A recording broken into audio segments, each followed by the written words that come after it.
Welcome to the 3 and 2 What's He Gonna Do podcast. I'm Dan Zielinski of the thirdmanin.com, joined by Collin Kannenberg of statswipe.com. Collin, Brewers played well, ran into a tough test against the Atlanta Braves though Friday night. Yeah, rough game, especially for one notable pitcher.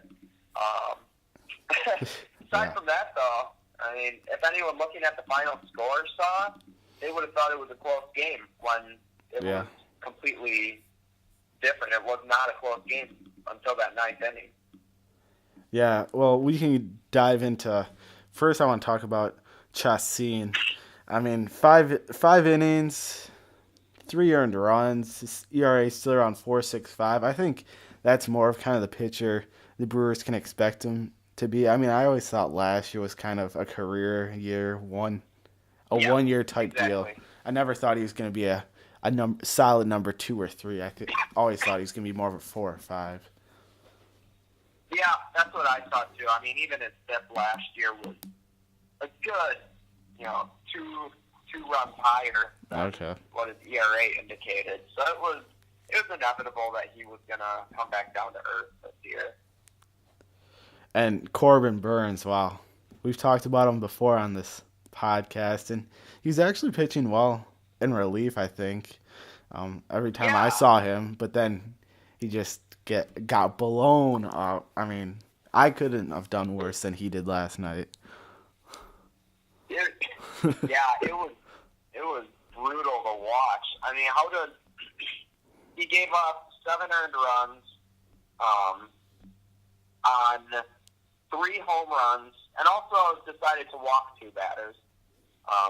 But in typical style, he also struck out 2, so would have known he could have maybe given up 1 more home run, but he would have struck out the side had they let him finish that inning. The guy just has. I mean, he's more of a 2-pitch pitcher like that. Like I wrote about a few weeks ago, relies heavily on that fastball, probably way too much, 66% when they demoted him after his rough start in the rotation. But this is a guy who dominated every level coming up, and then pitched well last year, and then all of a sudden has struggled this year. Part of me thinks it's because he's used his fastball way too much, but there has to be something more wrong with him. I mean, you don't just every time you go out just get lit up by different teams. I don't know. Something's got to be more. Maybe with tipping pitches. I don't know. Yeah, I think this case, I almost want to just forgive last night. He made a couple bad pitches, but until that point, his previous 5 outings, he didn't give up any runs. Yeah.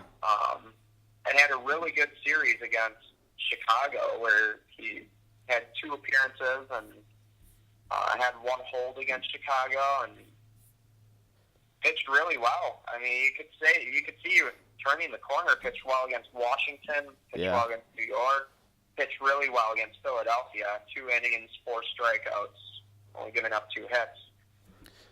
So Corbin Burns, do you think he's a guy that the Brewers can count on moving forward, or are you worried about him after last night's performance? I'd write it off as a bad start. Ever since he got moved to the bullpen, he's been really good, and he showed last year he was good in the bullpen. So I think write it off. He made some bad pitches, as pitchers usually do at times. So I wouldn't be too worried after last night. I think he can get back to doing what he did his previous 5 outings. That's more of what I would expect. Yeah, I agree. I mean, I think both kind of agree on this. His role moving forward might be best as a reliever. I know I wrote a few weeks ago how the Brewers can't give up on him being a starter, but I think at least moving forward the rest of the year, he's got to be reliever only, because he's a 2-pitch guy, almost a 1-pitch guy really, with his fastball, throwing it over 60% last time I looked. And he's better served in the bullpen this year. Maybe next in the offseason he develops a 3rd pitch, something I don't know why he didn't do, I guess, in the offseason coming into this year, knowing he was going to be a starter. But They need him to be a valuable guy of their pitching staff in any capacity this year because it's not like they can afford to go sign Craig Kimbrell, and they have really no one to call up besides Jimmy Nelson once he gets healthy, and hopefully he gets healthy soon because they could use his depth. Yeah. Yeah, exactly. I mean, have you? Well, did you see how Jimmy Nelson has done in his rehab? Yeah, I was just gonna ask you about that. He's pitched well. Yeah, like really well. Here, let me pull up his numbers. Last night in his third rehab appearance at AAA, he went 5 2/3 innings scoreless. Struck out 8, walked 1, allowed 3 singles, fastball in the 92-93 range, 86 pitches. They said he's got one more rehab start at AAA, and then his kind of after that is to be determined. So he might only be 2 weeks away from being back in a Brewer uniform, which has been almost 2 years since that happened. Right. Which is crazy. I mean, Yeah. I don't know what you can expect from him, but if he can be a just innings eater and give you quality starts, I think that's what you could hope for, hopefully. Right. Yeah. I think I wouldn't expect him to be like in form that he was in just before he got injured, but he was a top 10 pitcher in all of baseball when he left with injury. So, but hopefully he can just be a serviceable guy and just give the Brewers a chance at winning. Yeah, he was probably a number 2 guy. I mean, he was dealing when. Oh, yeah. He was incredible before. I think people forget just how good he was before he got injured. I wonder if he's healthy and a solid at least number 3 last year, if the Brewers make it to the World Series, because that's really what they needed. Yeah. Because their pitching fell and kind of they were relying on Hader too much probably towards the end. Oh yeah, they definitely were. They needed some more. They needed much more depth last year in that pitching. I guess the transition to another team in the division. Chris Bryant has been heating up for the Cubs. Like last night, he hit 3 home runs. He went 4 for 6 with 5 RBIs. Since April 26th, he's been on a tear. He has 11 home runs now within the last not even a month. So he's picking it up quick, and weighted runs created plus of 161, hitting 277, 405, 581. He looks like he's getting back into that MVP caliber form, which can be scary for the Brewers. Yeah, because he's really has all the tools to be like a superstar. And last year, I can't remember exactly. I think some injuries played a part of it, but also just he never really found his groove at the plate and really struggled all year when he was healthy. Yeah. And that we talked about Jimmy Nelson, how he could have maybe taken the Brewers to the World Series with his addition last year. With Chris Bryant hitting at least maybe closer to an all-star level, who knows what the Cubs do last year, because they really needed a big bat in that lineup, and they didn't have that. Yeah, that's true. That's why this year they're so good. It's Wilson Contreras, who had a down year last year, is also he's in the top 5 in WAR this year in the NL so far. And with Chris Bryant hitting, Baez is still hitting like an all-star. Even Jason Hayward is hitting the ball this year a bit more than previously. So altogether, that team they're looking much better than they were last year as well. How's Kyle Schwarber doing? Oh, he's not doing anything. What? Kyle Schwarber's hitting 220 with. Oh yeah, Schwarber's still useless. Yeah. But could see that coming. I never liked Schwarber. How about my guy Ian Happ? I know he's in AAA, I believe. I think they demoted him still. Yeah, he's still striking out. He was a nice player coming out of Cincinnati. Oh yeah, heck. You know your your career is in jeopardy when you're hitting 229 in AAA and have 40 strikeouts compared to 26 walks and Oh, 69 plate appearances. yikes. That is bad. He's got, 4 home runs, 21, yeah. Yikes. Well, if it means anything to him, when I think of Ian Happ, I think of that opening day home run against Miami that he hit on the first pitch last year. Yeah, that was pretty cool. Who was that off of? Edison Volquez or I don't know. No, it was it Urena? Oh, yeah, it might have been. I don't know. Either some washed-up veteran or some no-name 21-year-old that no one else has heard of. That's all the Marlins have. Yeah, exactly. What? Talking about another superstar, Bryce Harper leads Major League Baseball in strikeouts, leads the NL in walks, but's also hitting in the 220s. Is he a guy? I don't know what to make of him. I think his career is going to always be as a good player, not an all-time great or even great player. He's had 1.5 good seasons. I don't know. I guess just with all the hype that's been around him, he's never really lived up to it. He's never quite lived up to that. So I don't know. I think he's still getting on base. I mean, the Phillies getting on take base. comfort in that. And, once the bat gets going, who knows? That's why he's got such a high ceiling. Yeah. Yeah, he's a perfect Oakland Athletics player because he gets on base. But yeah, exactly. Great movie. Yeah, I just don't know what to think. I don't know. He's been in the league for 8 years, had some injuries, granted, but I don't know if it's just because of his hype or what that I look at him and I'm like, wow, he's really disappointing of a player, even though he got paid and whatever. I don't know. It's just 8 years.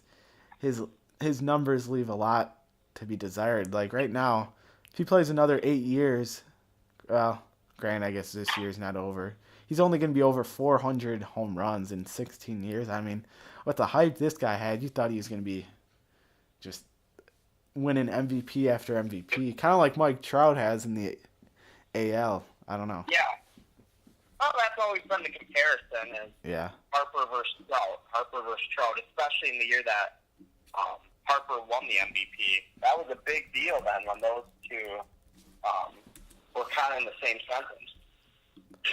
I will say, though, after Christian Yelich, Nolan Arenado has got to be the best player in the NL, but that's just me. Yeah, I've always loved Nado. It'll be sad if he never wins an MVP because I think he's deserving of it.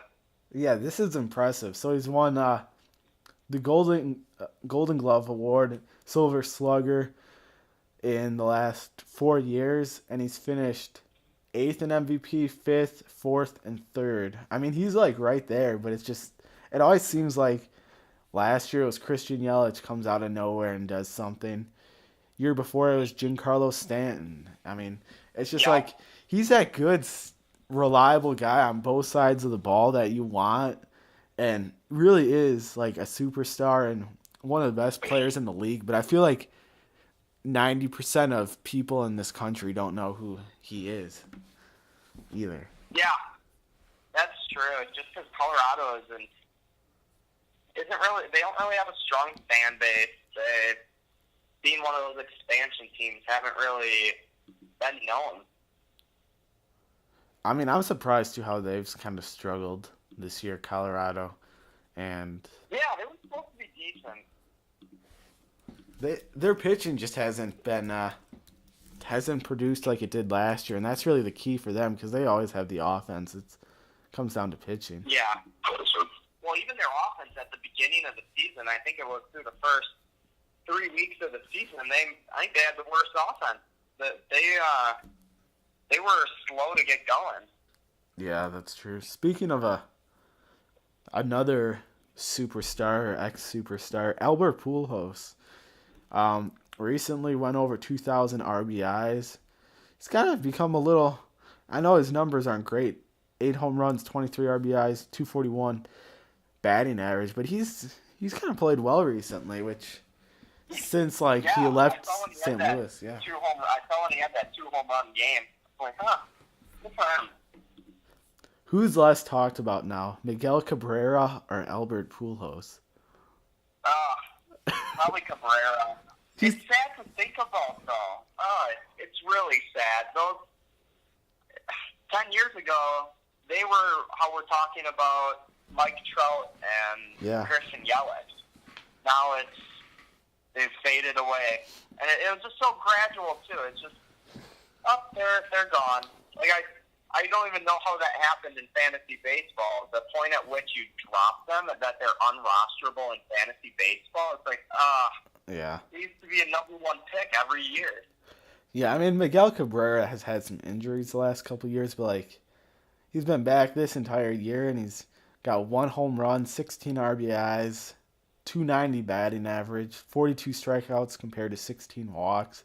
I mean, he was never a guy that he struck out a bit, but he also walked usually a decent amount and always hit for some average and power, but like I don't know. 36 years old. I think Miggy was one of the best hitters. Oh yeah. I think he was the most pure hitter. Yeah. That we've seen. Just his whole approach to that was amazing. I really liked how Miggy hit the ball. The Miguel Cabrera trade just defines the Miami Marlins and their inability to evaluate talent. Let me pull this trade up because it's funny to look at.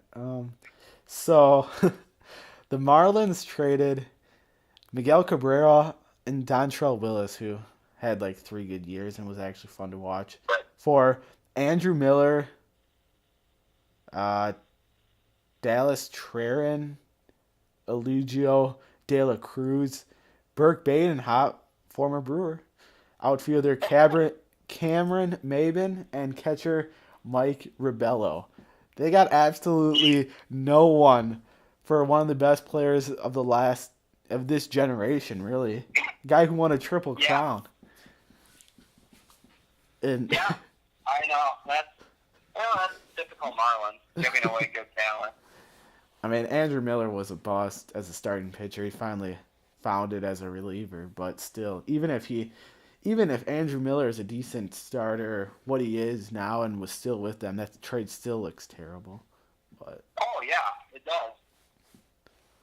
Yeah, typical Marlins. It's sad. I mean, Albert Pujols was just an animal back in the day. I think people forget just how good he was.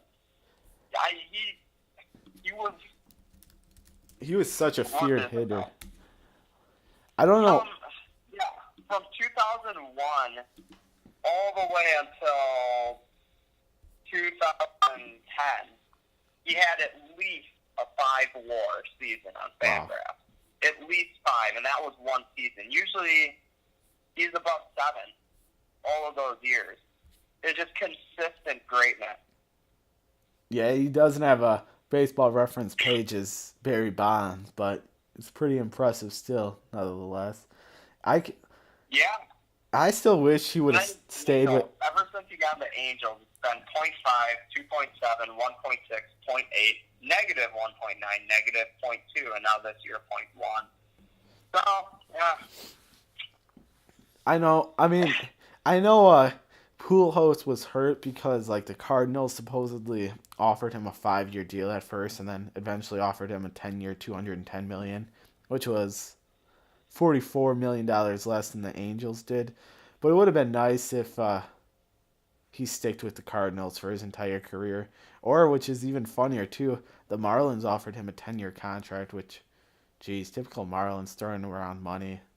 And then they would have probably traded him in 2 years anyways. But I wish he would have stayed with the Cardinals. I think that would have been good for baseball and probably better for him overall with his career. It would have. You kind of have to hope he would have been a franchise guy.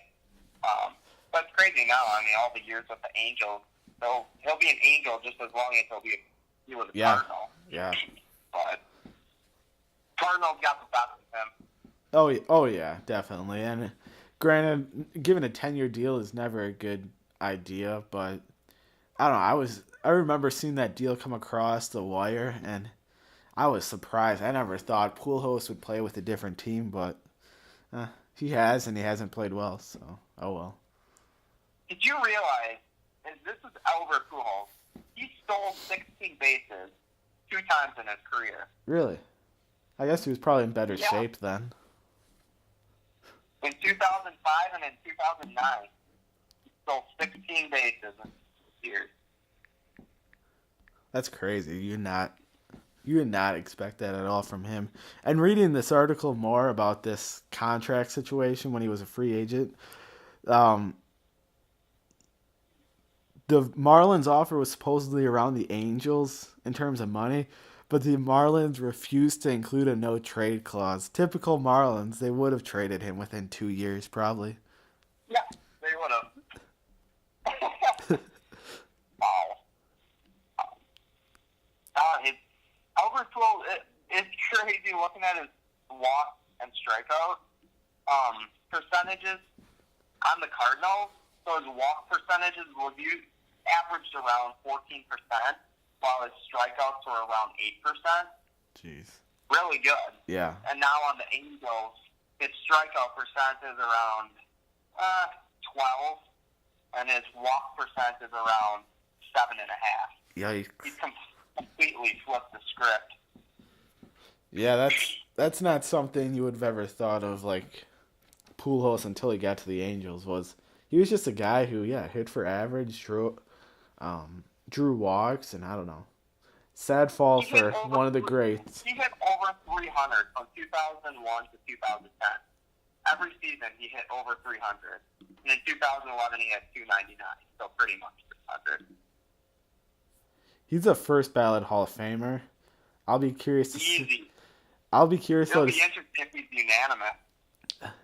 The one thing that worries me about the percentage, though, is all these young voters are going to remember the last 10 years of his career. But, I mean, I think, he's a no-doubter, obviously, and should at least get 90% of the votes. There's always some knuckleheads that don't vote for players, but it's crazy to think because, his decline was just so, sudden that, he's one of the best players of all time, but, recent memory doesn't tell you that.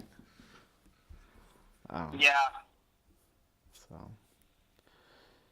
well, any other topics you want to debate before we get into listener questions?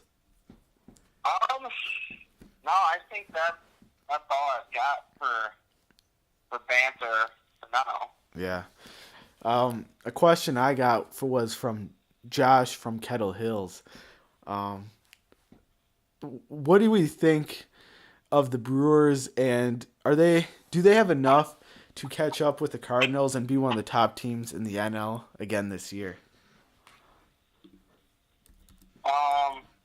Can you repeat that again? Josh wants to know, do we think the Brewers can compete with the Cubs, and do we think they have a chance of getting to the World Series this year? I think they can compete again. It all is whether if Jimmy Nelson can come back looking good, if that bullpen can figure, to do well as well, and if they're deep enough in pitching and can really solidify that throughout the rest of the season, I think that's where it'll happen.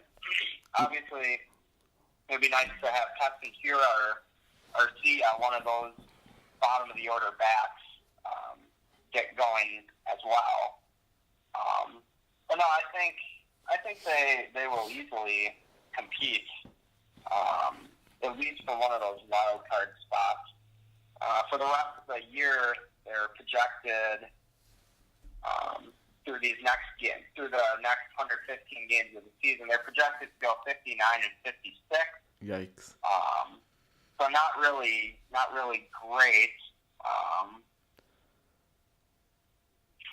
I think what they need to do is, I think their hitting will eventually come around. They just have too much talent in that lineup. It all comes down to pitching. But the Dodgers are the clear, I think, favorite in the NL, and which means I think the Brewers have to win the division. Otherwise, they're going to match up. They'll get the wild card game. If they win that, then they would have to face the Dodgers in the opening round. And with the way the Dodgers have played this year and just how much talent they have from top to bottom, that's not a team you want to see in the first full series you would have to play in the playoffs. Right. Yeah. No, you would like to see them get the division, but boy, are the Cubs playing good. And like we mentioned earlier, some of their bats have woken up. Chris Bryant and Wilson Contreras. And their pitching has been one of the best in the league as well. Well, and they have the talent, too, to win a World Series. And they had that same talent last year. They just didn't put it together. But it seems like this year, granted, guys are staying healthy, but they kind of just all are putting it together, which their pitching staff is deep, and that's going to be key as well. So. Yeah. Yeah, I've got a question from Owen. He asked, what do you see Keston Hiura becoming? Will he be arguably the better, one of the best second basemen that the Brewers have had over the course of the past couple of decades? Ooh, that's interesting. Let's say their best second baseman they've had is what, Jim Gantner?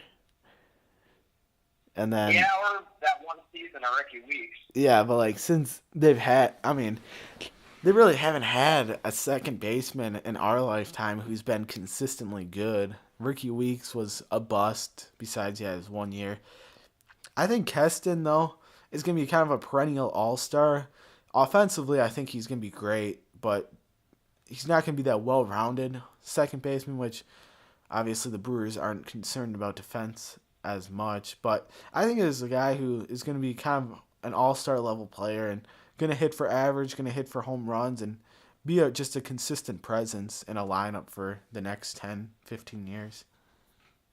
Yeah, I agree. I think he has a very, very good shot at being the best Brewers second baseman in our lifetime. Oh, yeah, without a doubt. So far. As long as people don't panic on him, through a small sample size, we'll be good. And I'm not worried about him. I think he provides a lot of pop and like that hit for average. He should be good. Yeah, I mean, the first time I'm going to really evaluate him is after 250 at-bats, because at that point, you've seen enough Major League pitching. It kind of shows if you're ready or not for Major League pitching, and at that point, then the Brewers, I think, should decide whether or not to keep him up or keep playing him every day. But right now, they have no better options at second base, so you got to play him. And I think with the way he's performed in the minor leagues since you drafted him in 2017, they have to stick with him and kind of hope he gives you that bat that he's shown he can produce. So. Yeah, exactly. Well, that's going to wrap it up for this edition of the 3 and 2 What's He Gonna Do podcast. We appreciate you guys listening. Always send in those listener questions. We greatly appreciate our listeners listening and more than willing to debate over the topics you want us to discuss. Send those to us on Twitter or on Facebook at Dan Zielinski 3 or at StatsSwipe. Thanks again for listening to this week's edition. We'll be back next week to talk more baseball.